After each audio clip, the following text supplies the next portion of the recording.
স্বামীরা কিছু উল্টাপাল্টা করলে স্ত্রীরা চুপ করে সহ্য করতে হবে, আর স্ত্রীরা কিছু করলে উল্টাপাল্টা তালাক খাবে।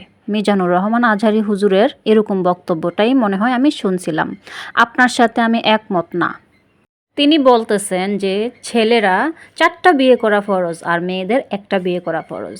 আর তালাকের পর মেয়েদের জীবন নষ্ট হয়, ছেলেদের কোনো ক্ষতি হয় না, জীবন নষ্ট হয় না, কারণ তারা আরও বিয়ে করতে পারবে। ইসলামে, নবীজি, হাদিসে প্রত্যেকটা জায়গাতে নারীদেরকে সম্মান করতে বলা হয়েছে, কিন্তু আফসোস দুনিয়াতে মানুষেরা নারীদেরকে সম্মান করতে জানে না। যতটুক পারে তারা ছোট করে, অসম্মান করে। এই যে আমাদের অনেকে বলে যে এতটা বিয়ে করা আমাদের ফরজ, আমাদের নবীজি এতটা করছে।